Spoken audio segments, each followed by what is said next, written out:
NHL Nightly with your host, the sportsman, a.k.a. Pierre Lebowski, a.k.a. Jeremiah Maxwell. And with him, as always, maybe Pearlo, Wisdom, and Rico in Barrie. Hey, what's up? We got everybody. We've got Pearlo, we've got Rico, and we've got the Degenerate Bostonian. And we had a special interview for you today that I will replay for you during the show tonight. I got the chance to interview Nick Kypreos, so thanks, everybody. It was pretty awesome. Had to be kind of flexible. Ended up being changing a couple of times thanks to Toronto traffic. So we'll figure out what the hell Pearlo's doing. We'll get him in here. But anyway, tonight was the Johnny Hockey Memorial in Columbus. They ended up not winning the game, but very touching. If you didn't get a chance to see it, chime in the chat or chime in. I definitely want the Twitter users to know if you watch, we can see your comments. So if you want to comment, please comment. We're getting 3 times the amount of people watching us on Twitter, so I appreciate it. I wasn't tracking everybody's bets. How are you guys doing tonight? My parlay hit plus 194. I did feel bad betting against CBJ given the night, but yeah, I liked what I saw. I had to take it. I thought your parlay was, again, correct me if I'm wrong, you had Panthers and Lightning money line for wow, the Lightning looked good too, huh? Back at their first home game, they had to push that out a little bit because they were supposed to play Saturday. Actually, I think the Capitals and Lightning had played the fewest games in the NHL. They both played their second games. So, by the way, got my Oilers Nation hat on. It just came in the mail. Happy 27th birthday to friend of the show, Tyler Yaremchuk. And if the Oilers lose tonight, he has the worst bet I've ever seen. He's got to eat cat food. So hopefully that doesn't happen. I'm kind of rooting for the Oilers tonight, boys. Apparently he's had to eat cat food before. He needs like soft food or hard food? I think he gets the pick. So he picks some of that cat food and gravy and stuff's probably not terrible. You can go get I know it's disgusting. I mean, Rico, you're a cat guy. You got a lot of cats. Dude, I open up cans of soft food every morning and every evening, and then I give them hard food in between. But man, I don't know, man. And like you said, the ones that have the turkey and gravy are probably the closest to being edible. He said he would. So there was no stipulations. He could have it cooked into a pot pie or something. Anyway, I thought it was very entertaining. The one guy was like, "You're here to create content." So anyway, I tweeted out I didn't want to be. Anyway, guys, unbelievable interview with Kipper. Thank you so much, Nick Kypreos, for taking. He gave me about 30 minutes, but I took about 22 of his minutes of his time. There were 2 questions I didn't ask him. I wanted to talk to him a little. I'll get him next time. One of them involves the hat that Mr. Pearlo Wisdom is wearing. To me, it will always be Brass Bonanza is the greatest goal song ever. And I love that song. And you know what we're talking about, Mike? You might be too young. I am too young, unfortunately. The Whalers were. So you don't know Brass Bonanza, the goal song for the Hartford Whalers? I know that song. That's Brass Bonanza, my friend. That's the goal song for the Hartford Whalers. And honestly, I think the Carolina Hurricanes should have kept it, but they didn't. And I understand why they wanted to do their own thing or whatever. But the Hurricane thing is a really cool thing, so we'll give it to them. But I didn't ask him about that, and I wanted to ask him about one other thing, which I'll save for the next time we get him on. So, but again, thank you so much to Nick Kypreos. It was a great interview. I'm going to play it for you guys tonight. So for the people that didn't get to see it, I'll go ahead and play it. We'll stay on if you want. I'll stay on, but I'll put it on and then we'll come back because there's a shoot ton of games, dude. There's a shoot ton of games. What do we got going on right now? I think I have the scores up to date.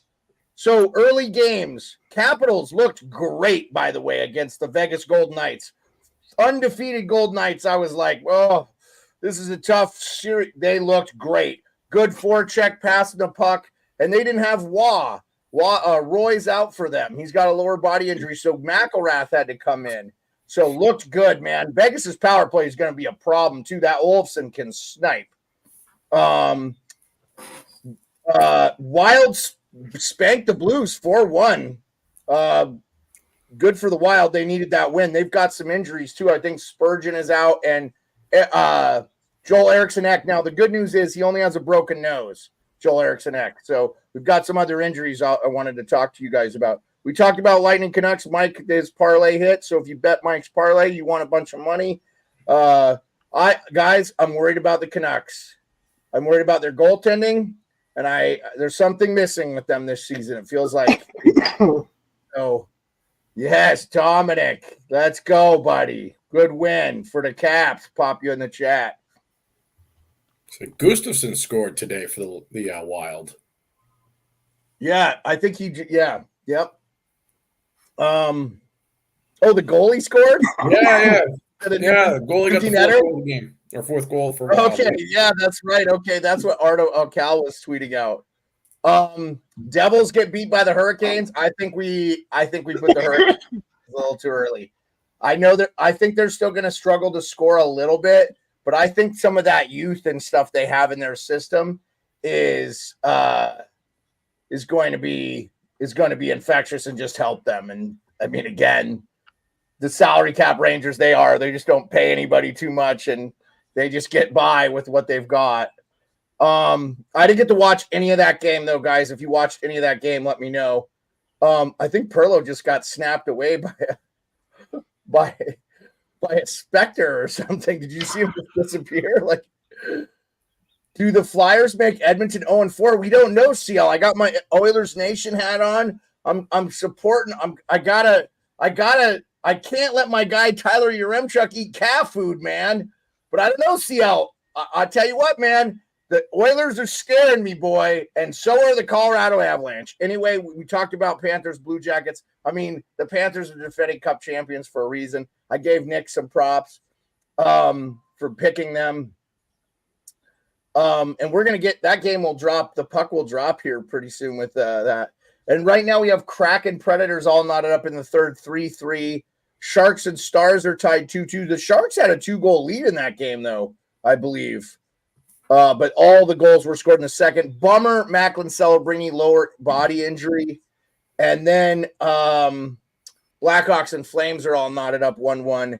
That's just cracking on in the second there. So that game's got a long ways to go. That being in Calgary, they're wearing the beautiful red and whites. So yeah, so good stuff. I know, Rico, you probably didn't get to watch any of the early games. You're probably not listening to any early games. I was popping off here and there.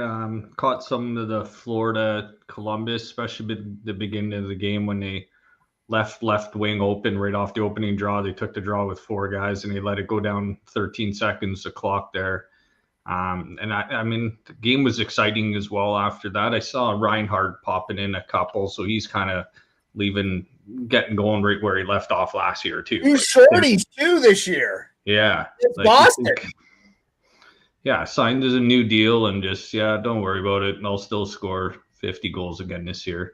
By the way, Jaden Schwartz just scored for the Seattle Kraken on UC Saros to put them up 4-3. What a nasty little backhand goal. Lots of time left in that game, though. 8:26. Boy, if Nashville loses this game, they'll be 0-4.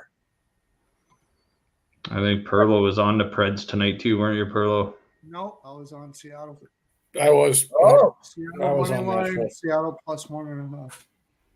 I just don't think that it's going to be difficult for Nashville to figure out how they're going to play that lineup. Like Marchessault, Stamkos, Forsberg, all these guys want the puck on their stick. Yeah. I think they'll take him some time, Pearlo. I agree with you. I think you and I were on this. Hey, Pearlo, before we go down the deep dive of the Preds, CL, the Flyers fan, has a question for you. He says, Pearlo, how do you feel about the Flyers this year? It's going to be more difficult this year because they're not taking anybody by surprise. Like you see, like Utah right now, Like everybody thinks they're Arizona of last year, and they're not. They'll probably fade down the stretch, but they have the element of surprise right now. Philly doesn't really have that. So I have to say this real quick. By the way, repping the Utah Hockey Club sweater came in. Steven Valaquette was on Kipper and Bourne today. I don't know if you got a chance. Seattle just scored again, 5-3. nice. I have to say this. Valaquette is usually right on about what a team is. And he said he has not seen a team play 5v5 as good as Utah this year. And they went in and smoked the Rangers, who were the President's Cup trophy winner last year. I told my wife they're the real effing deal and did not get her hopes up in that game. It was their home opener, and they crushed them. I don't know how you don't. I know they lost their first game finally. Utah is making the playoffs, boys. If you don't think they are, they are. I mean, already bet them to make the playoffs. Yeah, I mean, they're making the playoffs. Barring catastrophic injuries on that team, they went out and got what they needed, a top defenseman in Sergachev. He's helping them. It's alleviating the pressure off the other defensemen they had on that team. They're good. And you know what? Tampa Bay doesn't look like they missed him. Moser was a nice fill-in. They can ride Hedman. Hedman can skate 25 minutes a night. He's still young enough and good enough. So it's good stuff, man. I told Mike. Oh, go ahead, Pearlo. And then we have a question in the chat. I have plus 800. I put plus 800 before the season started for the Oilers to miss the playoffs. I'm disappointed I'm not going to be at the Hockey Hall of Fame this year, so I could talk to Doug Armstrong. Or not Doug Armstrong, sorry. The other Bill Armstrong. Okay. Rico, Dominic has a question for you in the chat. He wants to know what your thoughts are about the Seattle Kraken this season. You know, all those Kraken games you watch there in Toronto. Rico. Sorry. You're muted, Rico.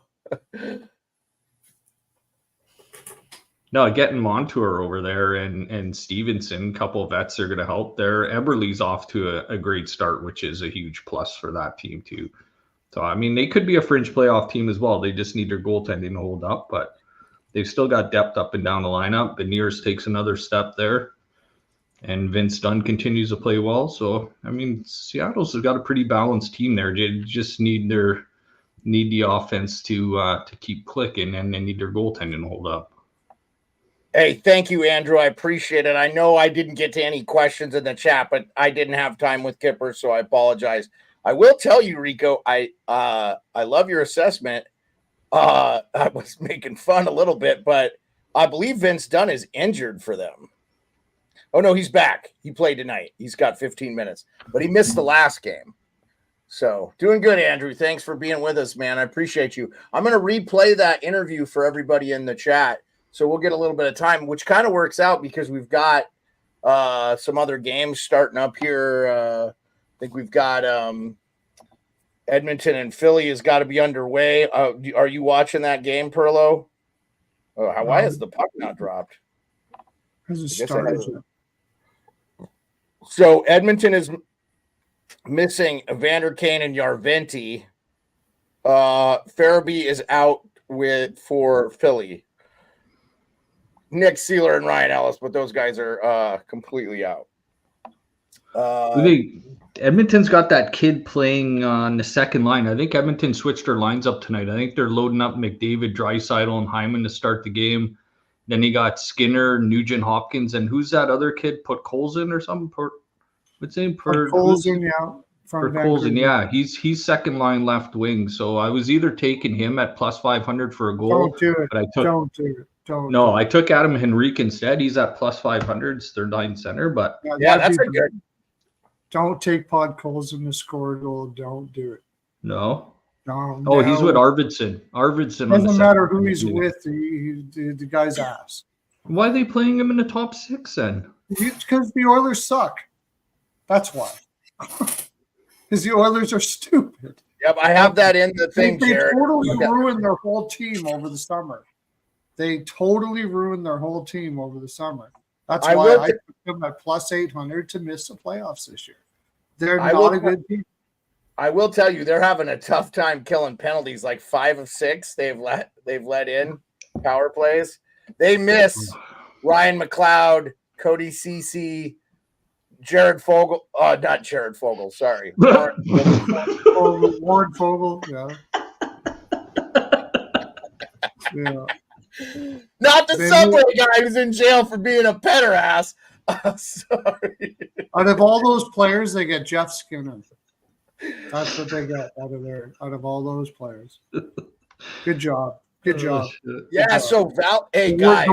the worst managed team of the last 15 years. Oilers, So for sure. the other thing that was really jarring to me was today, Stephen Valaket, who's an analyst for MSG, but runs his own hockey analytic company and does a lot of great things. And I'm telling you, if you don't follow him on Twitter or just listen to his show too, man, like unbelievably good when he's on with Kipper and Bourne. I think he'll be on the whole season Tuesdays.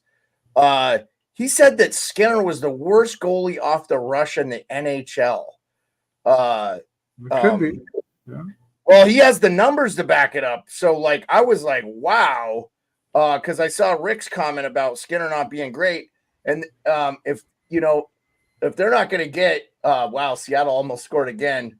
If they're not getting off the, if they're getting scored off the rush a lot, it's going to be bad. And I do worry a little bit about Edmonton's PK. I mean, their penalty kill in the playoffs was what got them to the finals, man. Like it was I think they killed like 96%. I think they had 3 power play goals the whole playoffs that they allowed. I mean, that's just critical, man. Like if you could take all the penalties in the world and not pay the price for it. So there is some concern there, I think, from the outside looking in. And everybody's like, oh, they started this way last year. But, like, this is a different team, guys. Like, different team. Were they going to fire the coach again?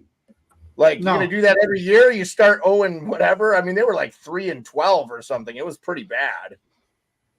Yeah, didn't they say, didn't Valaket, he's amazing. Anytime he's on Kipper and Bourne, I'd listen, man. I was outside bagging hostas this afternoon. I was just listening to that, and it's just so in-depth. He's just so well-versed. He's like so much knowledge. And, yeah, he mentioned that about off the rush, and then he also mentioned something along the lines like he was one of the worst goalies at going east to west, right, in the net.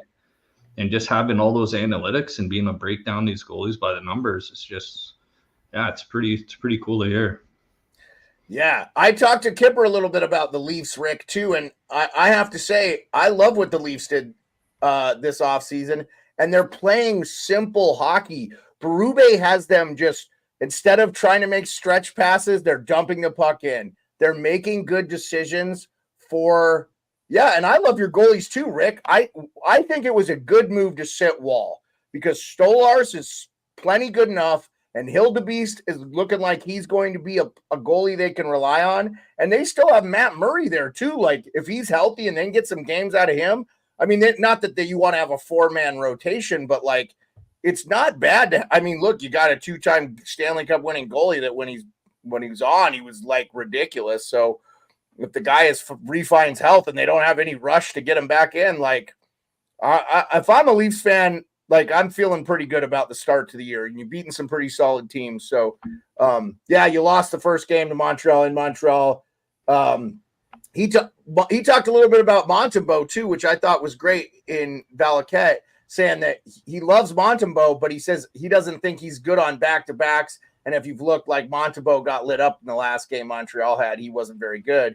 And he said he looks like he's still a little bit of baby-faced. He hasn't found his fitness level yet. He goes, it reminds him of a fat little Stephen Valaket that played for Sudbury. So it's like, it's interesting, man. Anyway, I love it. I love it.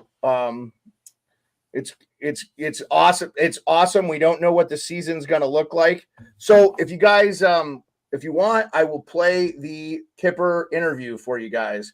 If you guys want to see it, I know, there you go. It's 590. 590 beer mugs. So here we go. I've got the Kipper interview for you. If you other guys want to hang out, it's not that long, guys. It's 22 minutes, 23 minutes. So I'll put it on, and we'll be in the backdrop here. So here we go.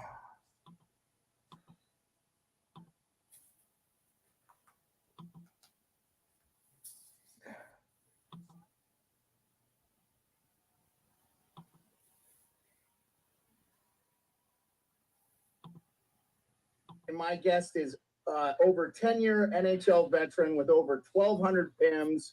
He won the Calder Cup with the Hershey Bears. He won the Stanley Cup with the New York Rangers. You can find him or hear him on Real Kipper and Born on Sportsnet, Sportsnet Plus, YouTube, or Sportsnet The Fan 590, Monday through Friday, 4 to 6 p.m. Eastern Standard Time. Kipper, how's it going, buddy? Good, Jeremiah. How are you?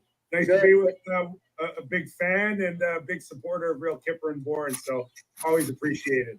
Well, I have to tell you, I am doing this in a lot of reasons because of what you did when you left Sportsnet the first time and created your own show. And I was like, look at this guy who was on the top of the Canadian hockey media world, and he's doing this on his own. And I know you're back with Sportsnet. You've been back for a while now. Maybe we have to have an abridged to your book, Undrafted, which I've read cover to cover. It's a great read, and I wanted to plug it for you. I also wanted to plug one more of your projects before we get talking about hockey, and that is Little Buddha. And I know it's available in Canada. And here's a quick little plug for it here. Just give us a little quickness about Little Buddha. Well, this is while I was in between my gigs. And my wife and I, the beverage industry, and we liked all these drinks that were out there, but we thought maybe to try to create a one that would be most suited for us. So, we went down the path of mixing ingredients and things that we liked and didn't like, and lo and behold, we came up with a drink called Little Buddha, which is an organic drink, no preservatives, no sugar, low in calories, gluten-free. Checked a lot of the boxes that we liked, and we were able to sell almost 25,000 cases our first year in the LCBO. So we're excited. We're still excited. We're in a bit of a flux here in Ontario when it comes to beverages and where they're sold, and now they're opening up to groceries. So we're chasing a lot of areas, including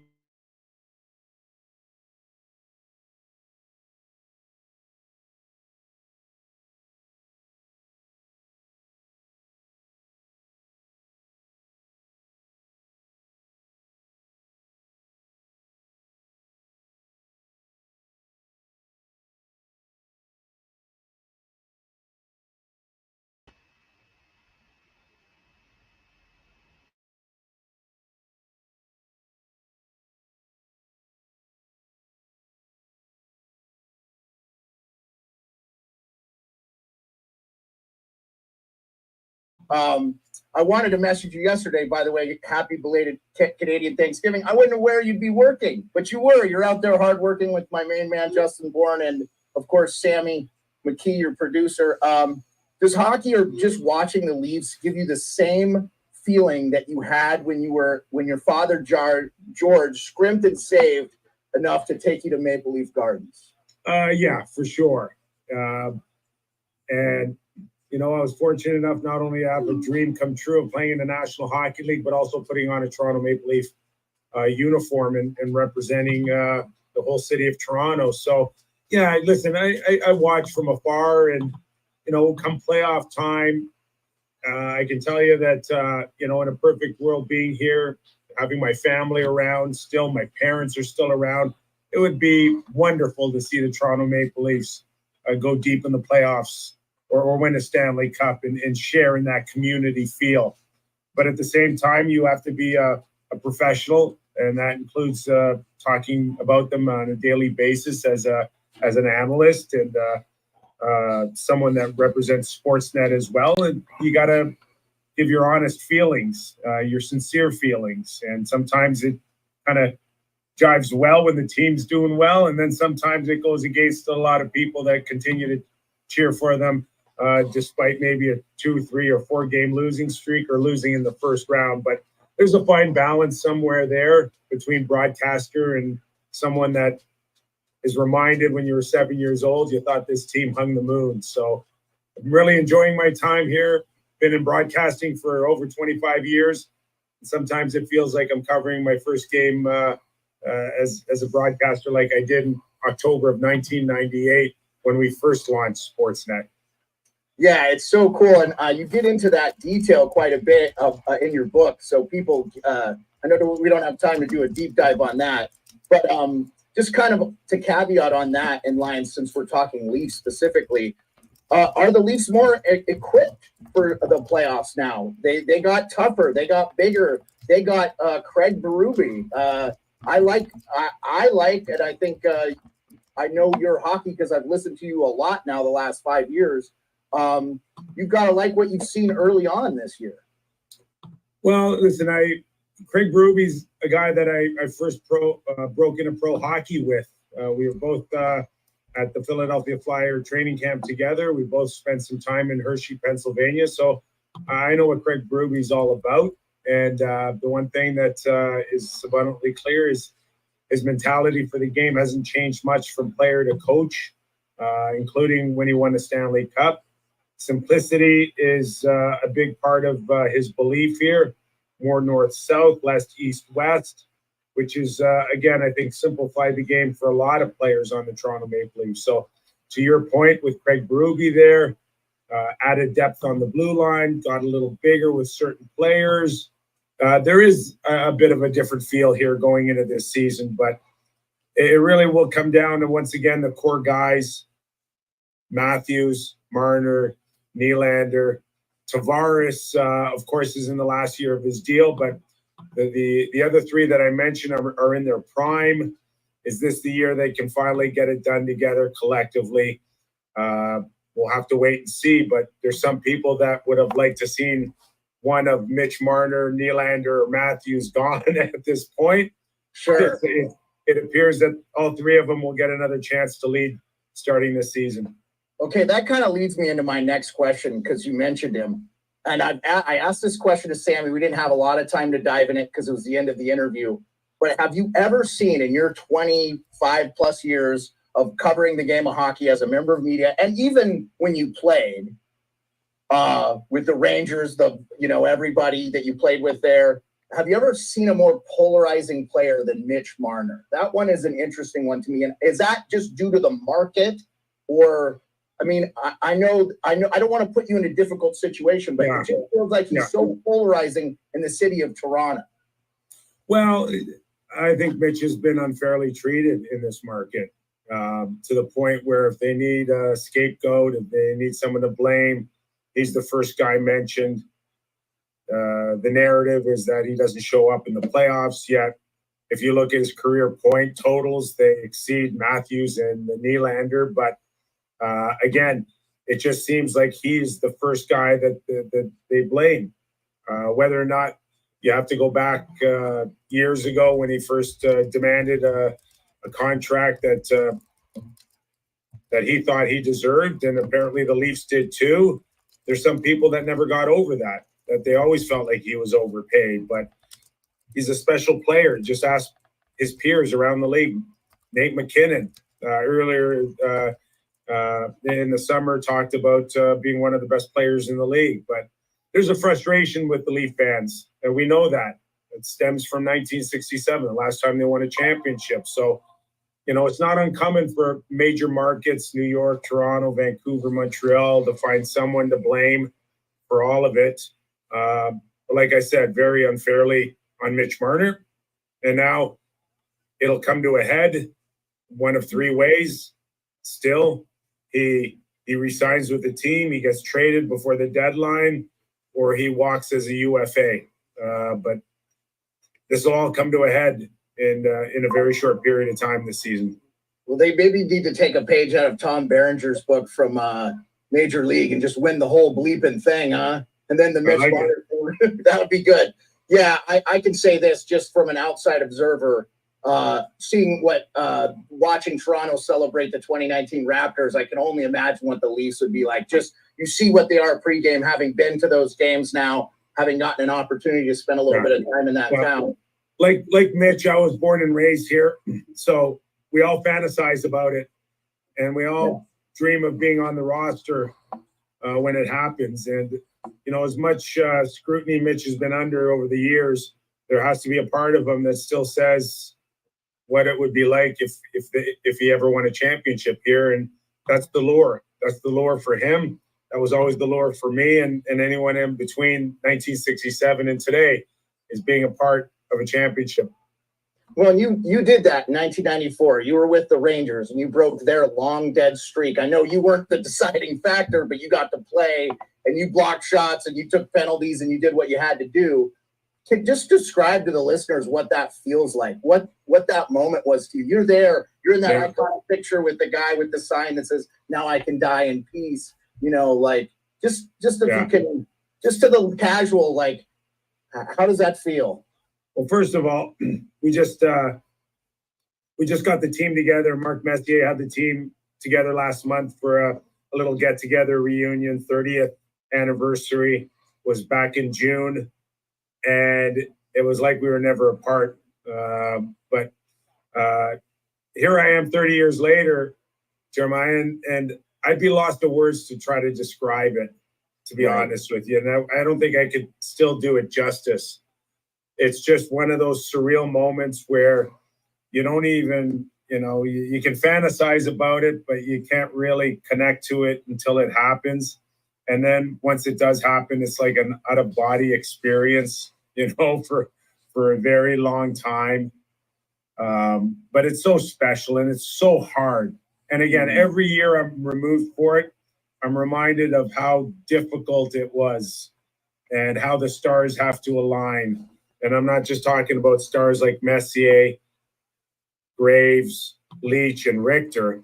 I'm talking about, the way that the whole team as a whole have to come together and how egos have to be checked at the door and how timing has to be impeccable, whether it's a bounce or a power play goal, the slightest of margin between winning and losing. We often talk about Lafayette hitting the goal post that could potentially have sent our Game 7 into overtime and how easily we could have been on the other side. I can recall Trevor Linden, Murray Craven, after the game, Trevor Linden's hands were covered over his mouth. It's an iconic shot of disappointment. I remember like it was yesterday thinking, I'm so glad that's not me right now, feeling that. It's very rare.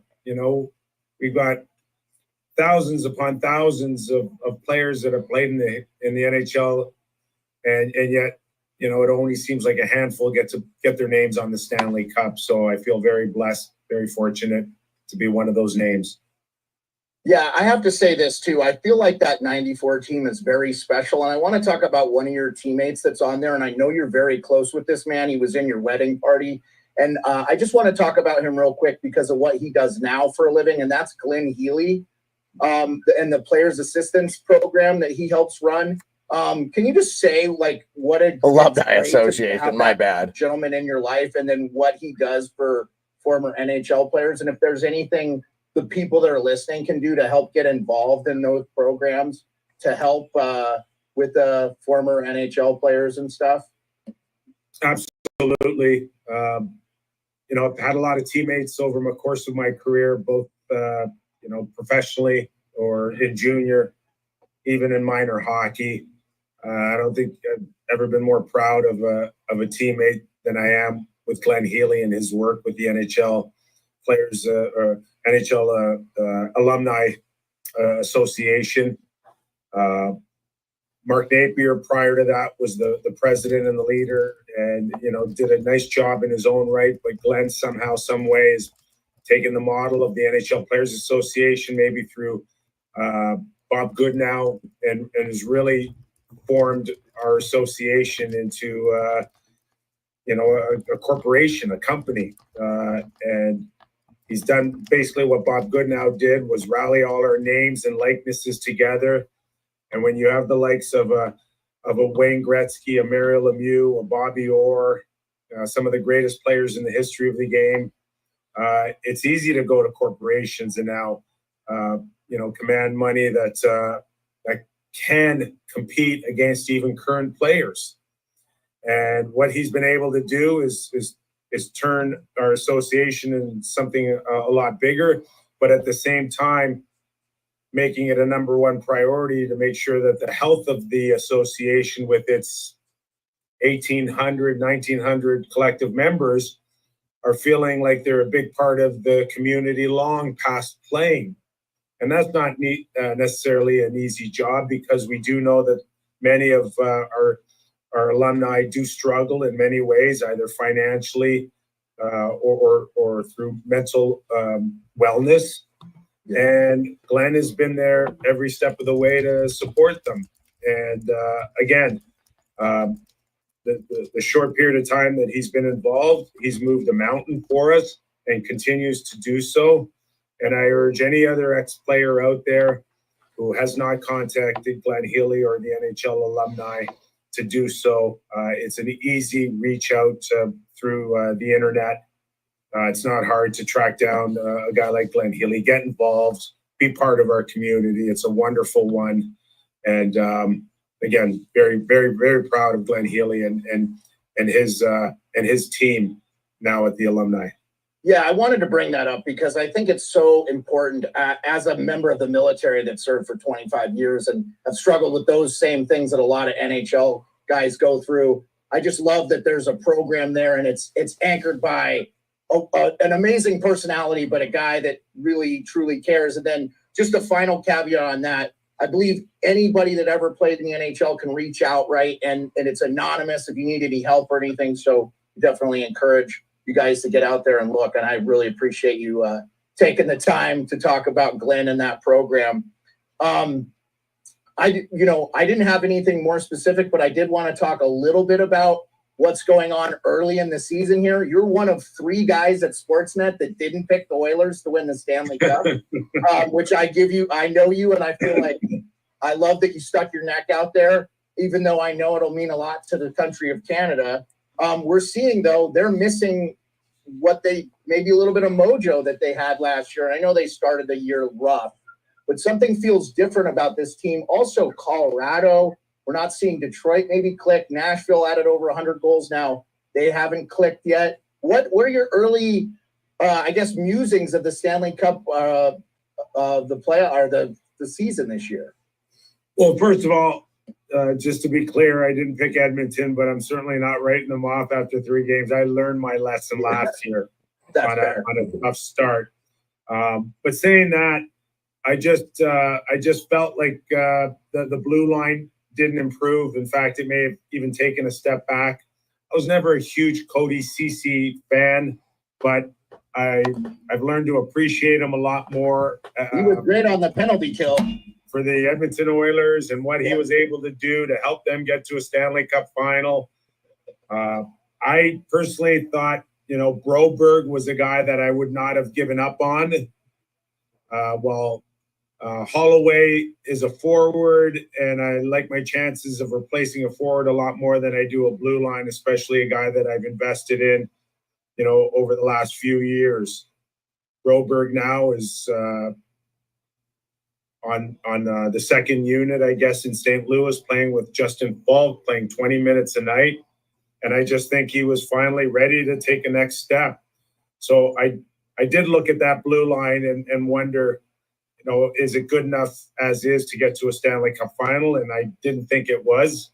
And I know it's early, but, part of the issue in Edmonton early was the fact that the forwards have not spent all that much time in the offensive zone, which puts more pressure on a depleted blue line.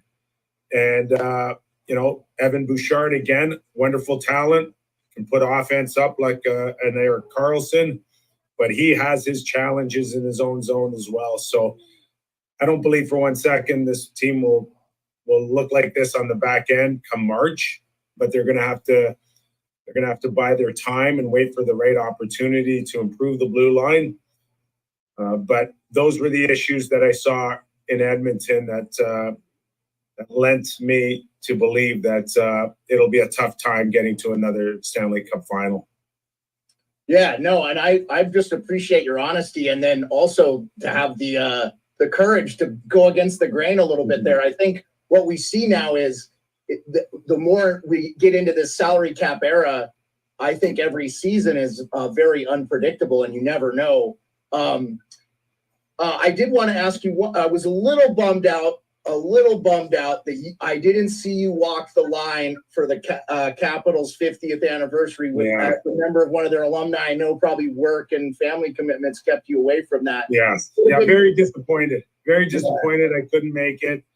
But I've got some family commitments that didn't allow it, but I watched from afar, and it looked like it was a fantastic weekend.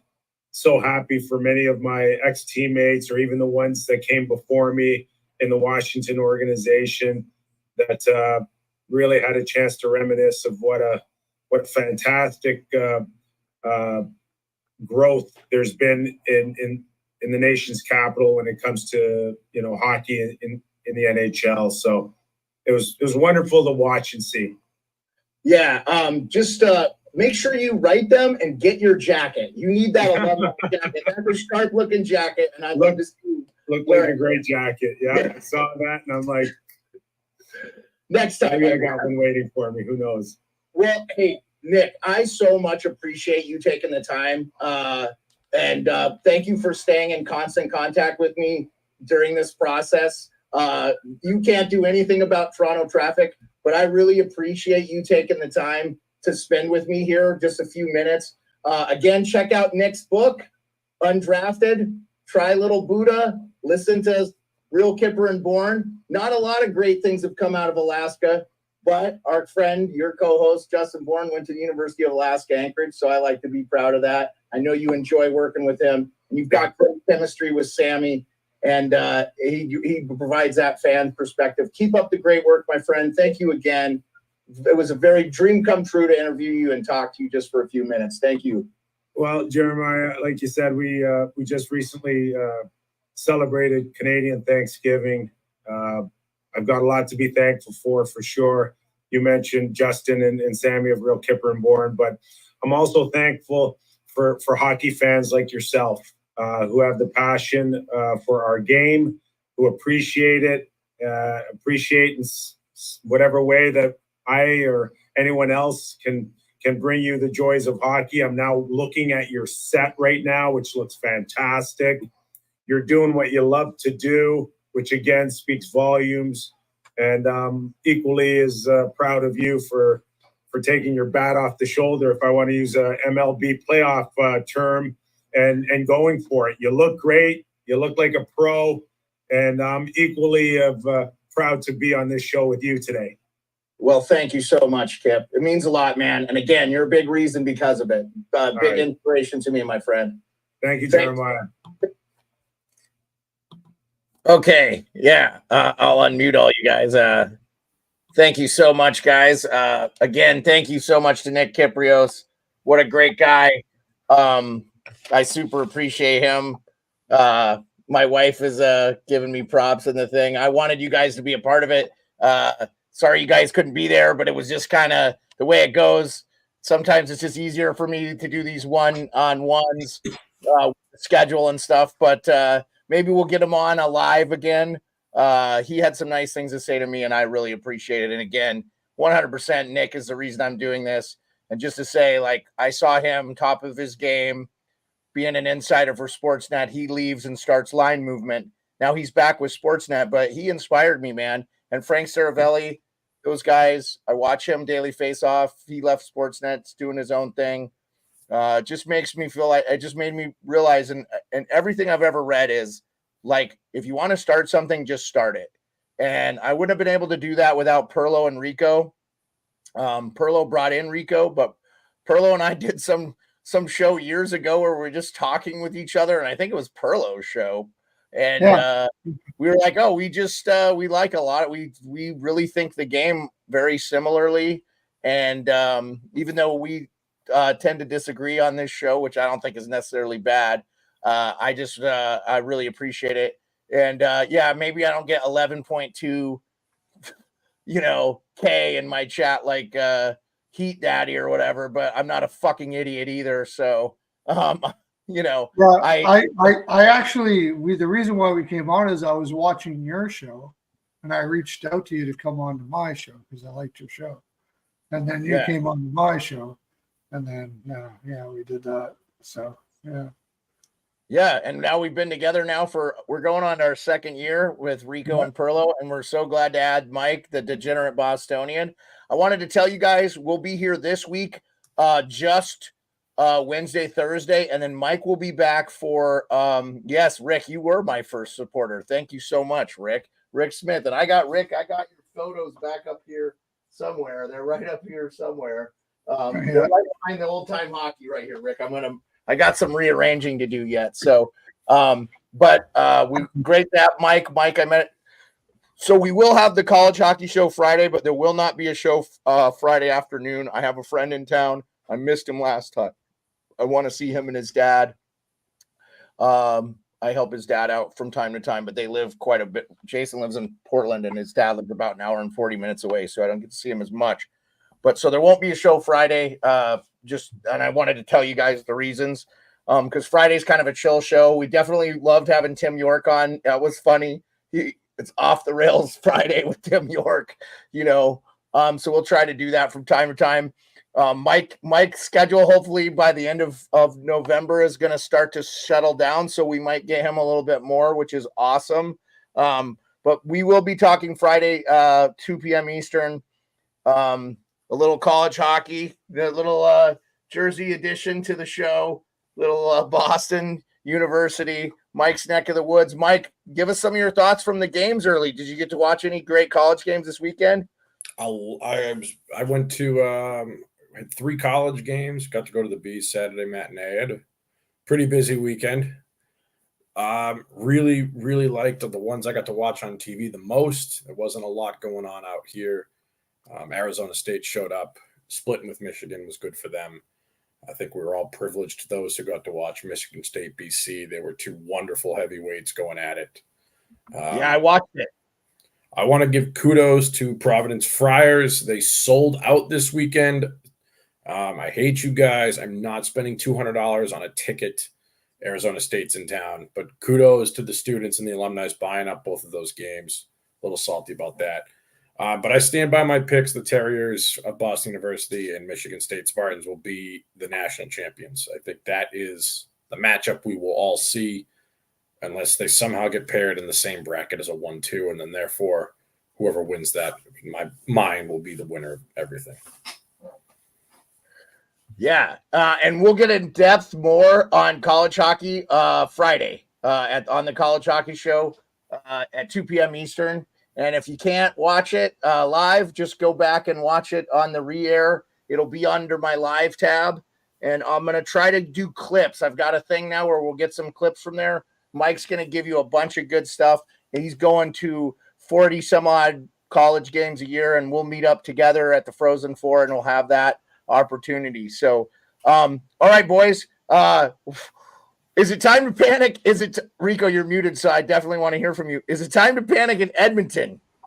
Dude, Mitchkoff's first and second goals on 2 power plays. The Oilers are just keep coming out. Like Hyman took it on sportsmanlike. They're just taking penalties. Man, there is something going on here. Man. No, dude, like you guys said earlier, man. No CC, Holloway, McLeod, Fogle. Like, those are all huge pieces gone from that team. And a team that went right to the Cup final. And then you just turn over half your fucking damn lineup and send a whole new lineup out there. Guys that didn't go to battle with you. Guys that haven't been there with you. You think, like, Arvidsson and Skinner and these guys are just going to play the whole season, just have those legs under them? These are veterans. I'd like to see this team just go gel a little bit more, but then go right to the playoffs. These guys are injury prone.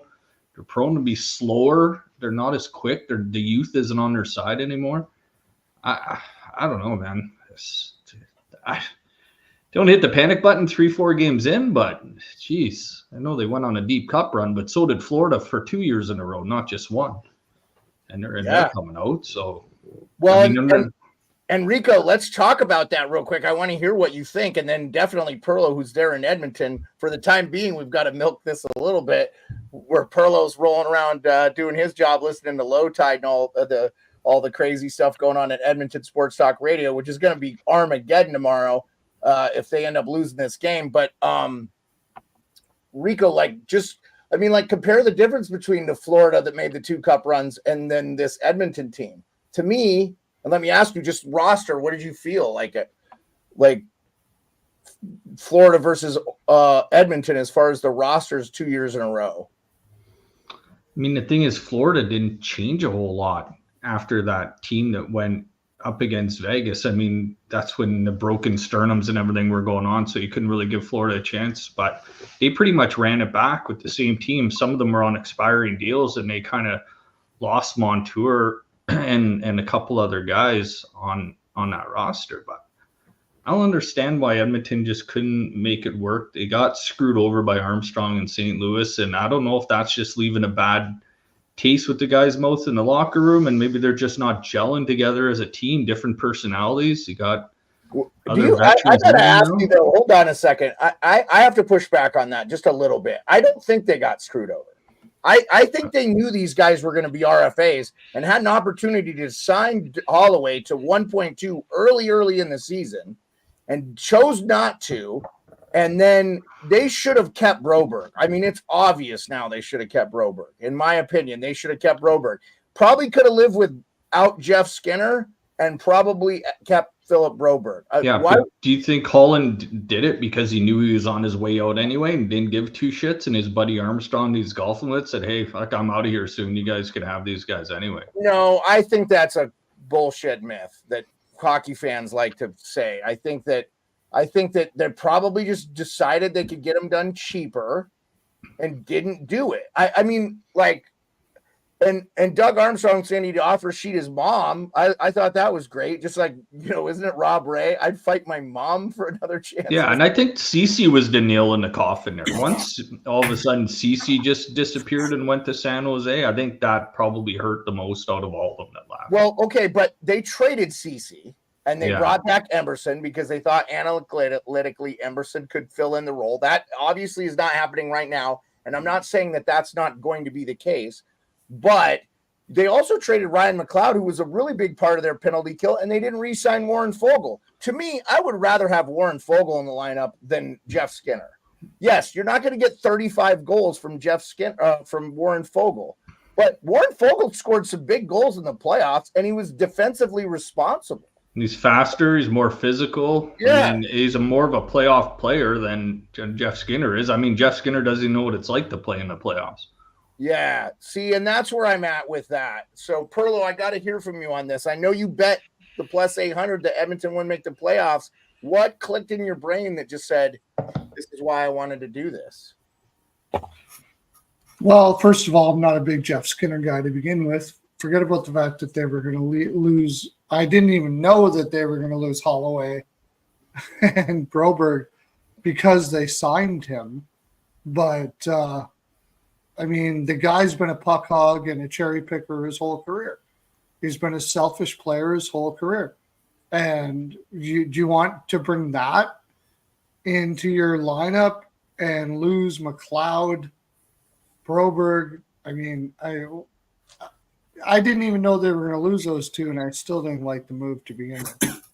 I just don't like the guy. I don't. So after they lost Broberg and Holloway, look at the lineup that they have, man. What's their bottom six?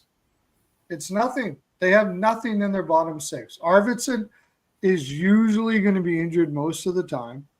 I love the Arvidsson signing. I don't want to crap on him now. I love Arvidsson when he's playing, but let's face it. The guy's been injured for 3 years. I love Arvidsson when he's playing. I'm not going to shit on Arvidsson. But I don't see anything on the bottom six in that lineup, and you have a guy like Emerson playing in your top four. They're too top heavy, way too top heavy. Like, they don't have much in their bottom. What are you gonna who are you gonna play? Janmark? Like Enrique's got to like lift up that Brown and Janmark on his wings on the third line. He at 35 years old, he's gonna run that line all year long. Like it was they made terrible moves. They made terrible moves. They've done that for 20 years now. I'm an Oilers fan for 20 years. It's the worst management in hockey, and this team may make the playoffs, but there's no way in hell it's winning a cup. I can't understand how these experts are saying that Oilers are going to win a cup. What? They must be just trying to sell McDavid to the rest of the league or something like that, because anybody with half a brain knows that team ain't going to the finals this year. Not a chance in hell.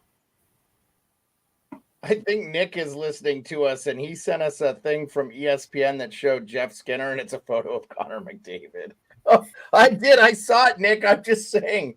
I'll just show everybody here. Nick was one of the few guys that didn't have the Oilers making out of those experts. Nick Kypreos was one of the few guys that didn't have the Oilers making the finals. Yeah, I'm saying Nick Barak from the Glassbanger DM me, and he sent me. Yes, Nick Kypreos was one of three guys here. I'll just share this with you guys. This is what Nick sent. Our good friend Nick Barak here. Let me go. Here we go. He's like, look at the picture. And here we go. We're going to share it with everybody, Nick.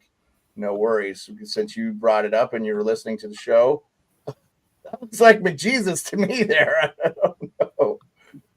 I don't know. Okay. All right. Well, look, I tell you right now, guys, I'm wildly concerned for the Nashville Predators, the Edmonton Oilers, and the Colorado Avalanche. Throw Vancouver in there too. Yep. I'm a little bit worried about the Canucks too. Let me say this real quick about the Colorado Avalanche, though. The one thing that I like from them is leadership that was shown from like Cale Makar, where he's like, the team would have been better off if I didn't play. I thought that was high quality. Okay. Yeah. Let's talk about tomorrow's games and then call it a day. We have a whole 4 games tomorrow. First up is the Sabres Penguins. Now we didn't talk about the incident on here, but Dahlin, he came out and apologized. I kind of thought it was a bad look only because he was the captain. I don't mind players fighting on the same team. I think that shows that you're having good, tough practices. But this looked like a little bit of a dirty thing, and I think he kind of recognized right away it was bad and apologized for it.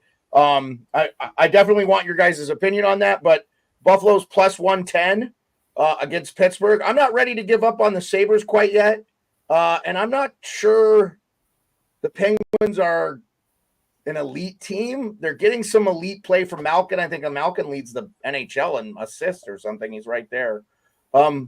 By the way, I didn't even talk about it. Ovi had 2 assists tonight, putting him at 700, making him one. Let's see if I got it. But while I'm pulling this up, why don't you guys give me your thoughts on starting with Mike? Mike, who do you like? Sabres, Pens? I'm going to go Pens. I think it's more of a chalk pick than anything, but I will say this, Mike, you don't have to lay on all the games. If there's a game you don't like, specifically say Pearlo and Rico do that all the time. And we haven't been doing a lot of previews because I wait a week or so to start previewing tomorrow's games on the show because it makes absolutely no sense. We really don't know what these teams are until they get playing. So, okay. So you like the Pens slightly. Rico, where are you at?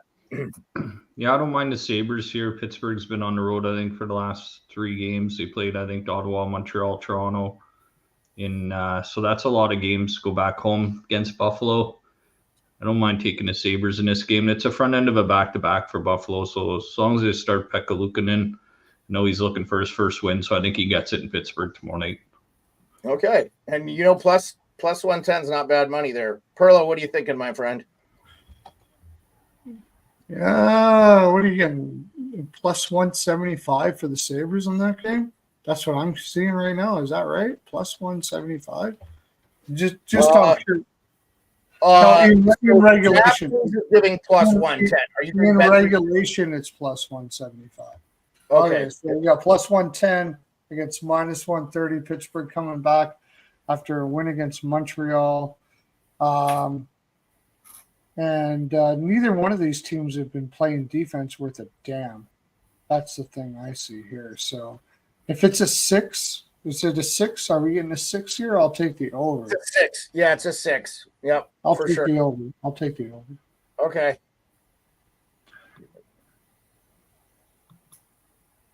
Oops, sorry about that. Oh. All right.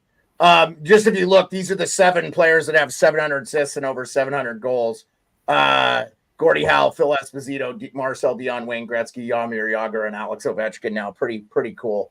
Okay, Leafs at Kings, over under 6. Leafs Kings are plus 145 road dog. What do you think there, Pearlo? Why don't you go first? Leafs are winning that game all day. Okay. Leafs in regulation. Leafs in reg. Are not a very good team, and the Leafs are looking really good now with that new made-up defense that they have. So I'll take the Leafs in regulation. Okay, Rico. Yeah, I don't mind the Leafs here too. Do you know one stat that was brought up on Fan 590 today? They interviewed Kopitar and they asked him, was there any team in the NHL that you've never scored against? And he said there's one. Toronto. He scored against the Leafs in LA before, but he's never scored against Toronto in Toronto. So might take the goal prop for Kopitar because he threw it out on the Fan 590 today, but I think the Leafs win the game. But I'll take a Kopitar goal prop for tomorrow. All right, yeah, Kopitar's been on fire too. Also, by the way, weird stat, they're not playing, but Jake Allen became the first goalie in the NHL history to beat 33 NHL teams. Yeah. Different franchises. Mike, do you like this Kings Leafs? Are you going to bet this game or? Probably not. No. Okay, perfect. Well, Mike, why don't we start with you then on the Bruins Avalanche? There's no favorite in the game, but 6.5 over. Who do you like here? If Swayman is starting, I'm taking the Bees. If Swayman is not starting, I'm taking the over, and I'm not touching a winner. Okay, the over at 6.5. Okay, all right, Rico, what do you think? Avs Bruins. This is a TNT. Man, this is a night game on TNT.